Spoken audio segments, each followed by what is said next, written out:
Class 10 এর জন্য। আর আজকের ভিডিওতে তোমাদের বলবো আমাদের সিলেবাসের সেকেন্ড চ্যাপ্টারে কিছু ইম্পর্টেন্ট 2 মার্কস। দেখো তো এই প্রশ্নগুলো তোমাদের তৈরি হয়েছে কিনা। হিন্দু পেট্রিয়ট পত্রিকার উদ্দেশ্য লেখো। নীল বিদ্রোহে হরিশ্চন্দ্র মুখোপাধ্যায়ের ভূমিকা কিরূপ ছিল? গ্রাম বার্তা প্রকাশিকা পত্রিকায় কি বিষয়ে আলোচনা প্রকাশিত হয়? গ্রাম বার্তা প্রকাশিকা পত্রিকাকে কেন ব্যতিক্রমী পত্রিকা বলা হয়? বামাবোধিনী পত্রিকা বিখ্যাত কেন? কে কি উদ্দেশ্যে বামাবোধিনী সভা প্রতিষ্ঠা করেন? শ্রীরামপুর ত্রয়ী নামে কারা পরিচিত? হুতম প্যাঁচার নকশা গ্রন্থের ঐতিহাসিক গুরুত্ব কি? ঊনবিংশ শতকের বাঙালি ভদ্রলোক কারা? কে কি উদ্দেশ্যে এশিয়াটিক সোসাইটি গড়ে তোলেন? ফোর্ট উইলিয়াম কলেজ কে কি উদ্দেশ্যে স্থাপন করেন? 1813 খ্রিস্টাব্দে সনদে কি বলা হয়? জনশিক্ষা কমিটি কি? কবে কি উদ্দেশ্যে জনশিক্ষা কমিটি গঠিত হয়? প্রাচ্য পাশ্চাত্য দ্বন্দ্বের মূল বিষয় কি? মেকলে মিনিট কি? চুইয়ে পড়া নীতি কি? এদেশে পাশ্চাত্য শিক্ষা বিস্তারে খ্রিস্টান মিশনারিদের প্রধান উদ্দেশ্য কি ছিল?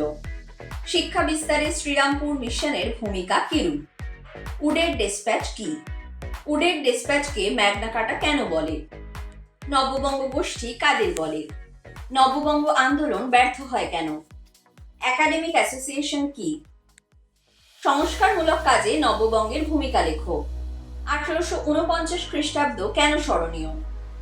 বেথুন সাহেব স্মরণীয় কেন? বাংলার প্রথম দুজন মহিলা স্নাতকের নাম লেখো। মধুসূদন গুপ্ত কেন বিখ্যাত? কলকাতা মেডিকেল কলেজ প্রতিষ্ঠার উদ্দেশ্য কি ছিল? স্কুল বুক সোসাইটি প্রতিষ্ঠার কারণ কি?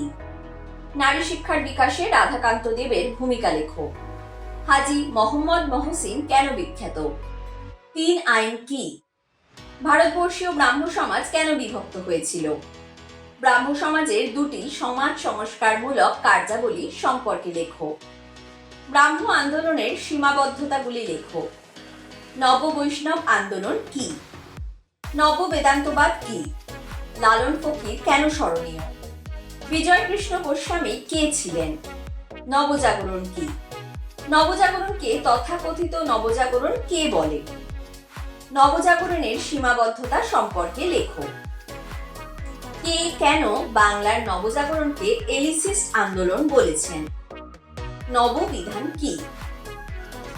তাহলে দেখে নিলে কি কি প্রশ্ন রয়েছে সেকেন্ড চ্যাপ্টারের লিস্টে। তাড়াতাড়ি এগুলো তৈরি করে ফেলো। আর কোনো জায়গায় যদি কোনো রকম সমস্যা হয় তাহলে কমেন্ট করে জানিও, আমি অবশ্যই রিপ্লাই করব। দেখতে থাকো লার্নেক্স চ্যানেল, আর চ্যানেলটিকে অবশ্যই সাবস্ক্রাইব করে ফেলো।